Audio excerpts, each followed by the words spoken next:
So I know I'm standing between you and cocktails, which is never good. I have one question. I would like to talk English. Is that comfortable for you? And do you have whatever translation means? Comfortable? All good? All right. So then let's put up the slides. And I will talk slowly to make it easy. One of the subjects today was socially responsible microfinance. And I just wanted to put up some elements. The next slide, I think I can change, okay. That's too quick. So some elements, what would be socially responsible, sustainable microfinance? And I'll make it short, I won't read out all the details to you. It's four key pieces. It is a regulatory framework. It is really transparency and disclosure from your side as MFIs. It is really implementing good business practices and really having dispute resolution mechanisms so that if the consumer is unhappy, at the moment he's going to the central bank, and you saw it went up from 84,000 to 99,000 complaints in 10 months, people need a place to go to.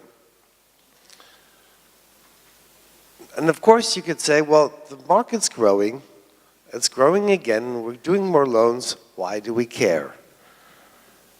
That gets me to the next slide. And the next slide is, let's say, I've put the four elements in the middle.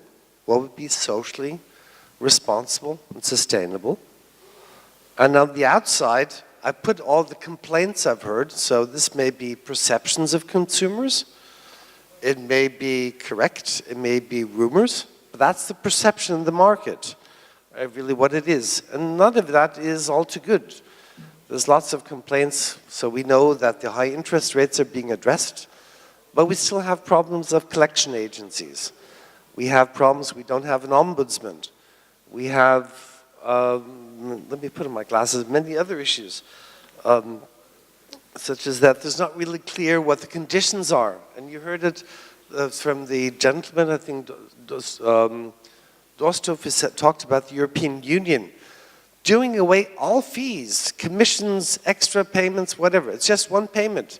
It's making the market much more transparent for consumers who do not go through the 20 and 30 pages of general terms and conditions, and who are not financial systems experts.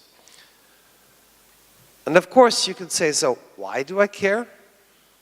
And one of the biggest problems in microfinance is, and I'll get to that afterwards, is, well, even if you do so, your competitors don't. And so you have a market problem. If you introduce things that cost more for you, your competitors will take away your market share. But to give you some other examples from around the world, one of the biggest problems I always see is over-indebtedness.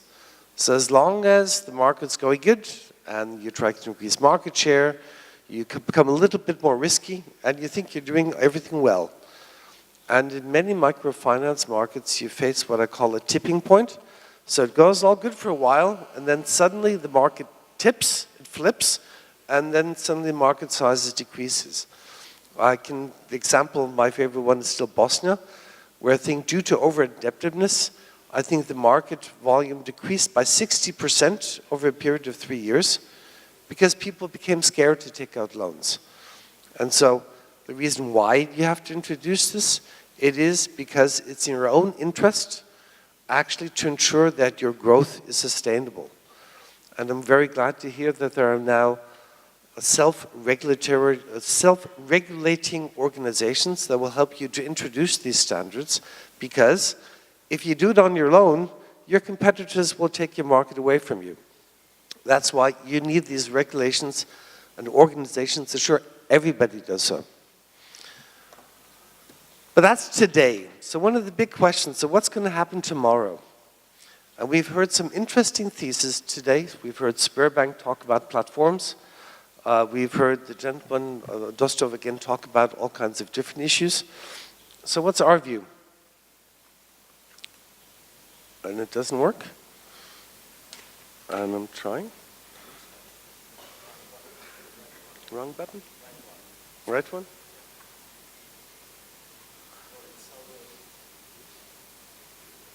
Good.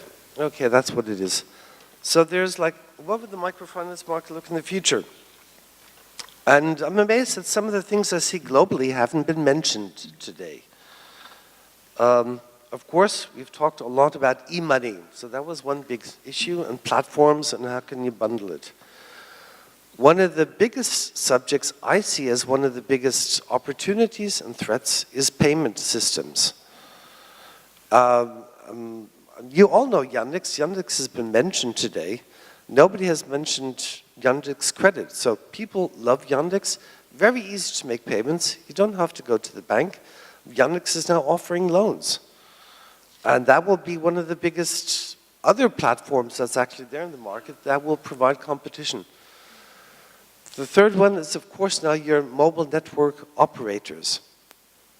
As they already have lots of agents that get cashed every day, they're able to take money, and they can actually have lots of money sitting on their accounts.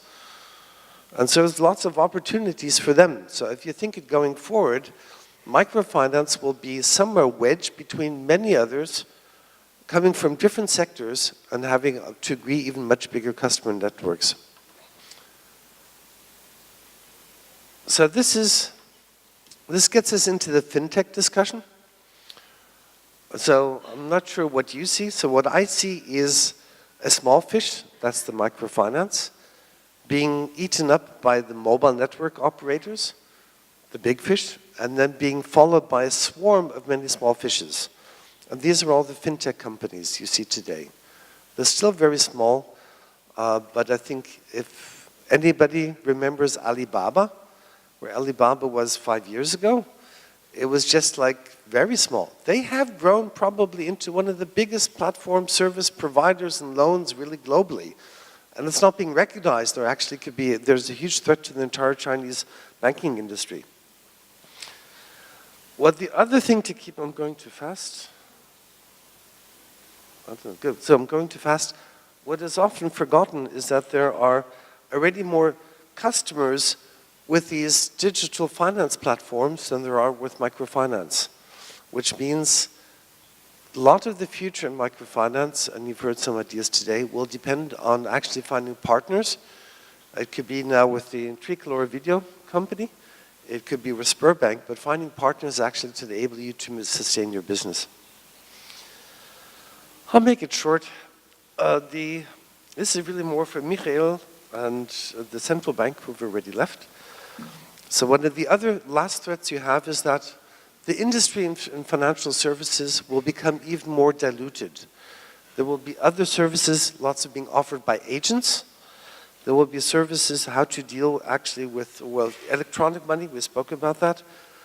We also heard today what to do about know your customer regulations and anti-money laundering, and how do you deal with consumer protection as you go digital.